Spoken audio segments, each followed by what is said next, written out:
फरीद आलम CEO एकेडी securities इस वक्त हमारे साथ मौजूद हैं। फरीद साहब, बहुत बहुत शुक्रिया आपके वक्त का।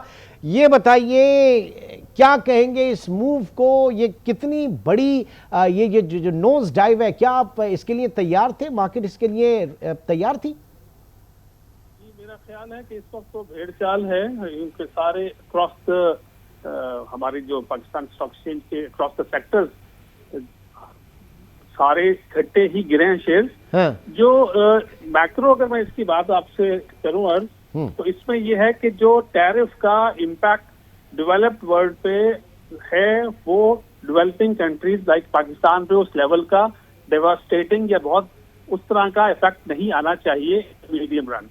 ठीक है। मार्केट्स गिरती हैं हाँ। तो जाहिर है वो कुछ नहीं, इस वक्त तो भेड़ चाल है, इस वक्त हर एक को बेचना है। हाँ। तो इसलिए थोड़ी टेम्पो ऑफ द गिरावट बहुत तेज है, लेकिन जब लॉजिक्स प्रिवेल होंगी, लोग थोड़ा बहुत अपना सोचेंगे कि कौन से सेक्टर को बेनिफिट है, कौन से को लॉस है। तो डिमांड डिस्ट्रक्शन के कॉन्सेप्ट में लोग थोड़ा सा परेशान हो रहे हैं कि शायद आने वाला दिन उनके लिए बुरी खबर लेके आए, इसलिए आज वो अपने सौदे काट रहे हैं।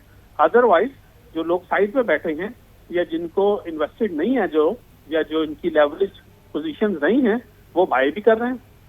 एग्जैक्टली। मैं जरा थोड़ा सा इसमें ये जानना चाहूंगा, देखिए जो डे ट्रेडर है वो जाहिर है कि या जो लेवरेज के ऊपर काम कर रहे हैं, तो क्या कोई सेटलमेंट का, मार्जिन कॉल्स का सेटलमेंट का इतना बड़ा रिस्क नजर आ रहा है इस वक्त? वाकई है कि जनाब इसमें एक पोजीशंस जो है वो ऑफलोड हो रही हैं। फिर दूसरा ये कि जो साइड लाइन बैठे हैं उनके लिए कितने अच्छे ये लेवल्स हैं, क्योंकि हमने देखा मार्केट 8,000 गिरी थी, देन उसके बाद 2-2,500 शायद रिकवर भी हुई, या 1200-1500 पॉइंट्स रिकवर भी हुए। तो एक अच्छा बाइंग लेवल जो है उसका भी तो इंतजार कर रहे होंगे लोग, क्योंकि ऑल द वे मार्केट जो है वो ऊपर ही ऊपर जा रही थी, बुलिश ट्रेंड में थी।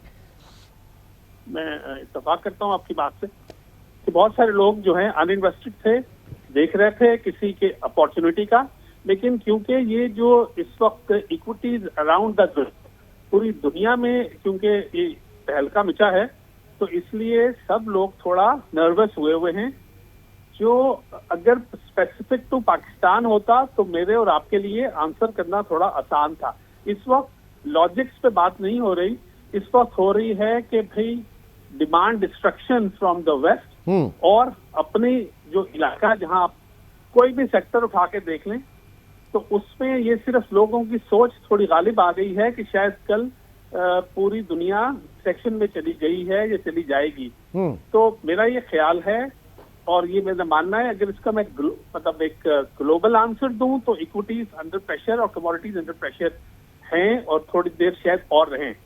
लेकिन जो पाकिस्तान जैसा मुल्क, अगर मैं macro economy point of view से देखूं, हम लोग नेट इंपोर्टर ऑफ बहुत सारी कमोडिटीज हैं या रॉ मटेरियल है जो पाकिस्तान इंपोर्ट करता है और फिर प्रोसेस करके एक्सपोर्ट करता है या यूज करता है। तो हमारे कंज्यूमर के लिए तो ये फायदेमंद चीज हो सकती है और हमारे फॉरेन एक्सचेंज पे भी इसका पॉजिटिव इम्पैक्ट है इन द मीडियम रन।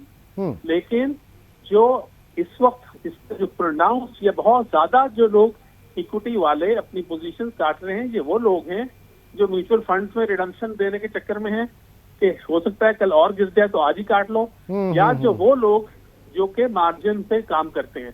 आपने जो सवाल था उसके अंदर एक ये था कि सिस्टम पाकिस्तान स्टॉक एक्सचेंज वाले इशू के अंदर अभी बहुत दूर है खुदा न खास्ता कोई ऐसी चीज जिससे सिस्टमैटिक रिस्क इन्वॉल्व हो।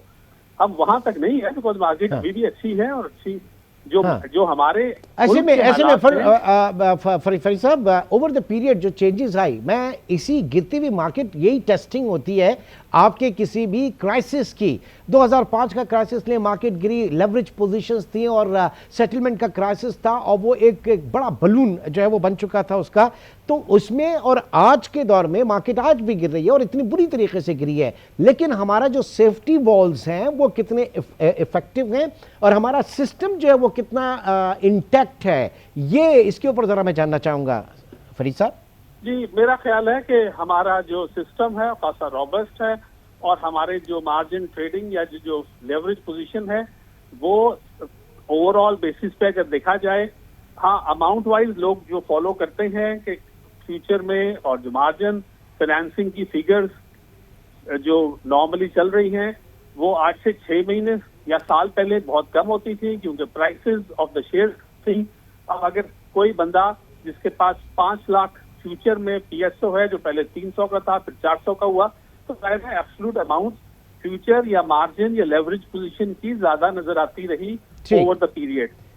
ठीक जो ठीक सिस्टम जो स्टॉक एक्सचेंज ने आपको जहां काउंटर पार्टी को सेटल करना है, उसमें एब्सोल्युटली कोई ऐसी दूर दूर तक चीज नहीं है कि खुदा ना खास्ता। तो बस ये system नर्वसनेस कहेंगे जो इंटरनेशनल उसमें चल रही है, उसकी वो हवा जो है उसने यहाँ का भी रुख कर लिया है। देखते हैं कि कहाँ पे मामला सेटल होते हैं, अगले एक दो सेशंस जो हैं वो किस तरह के जाते हैं, फिर ये लोअर लॉक्स जो हैं ये किस तरह आगे लेकर चलते हैं। बहुत शुक्रिया।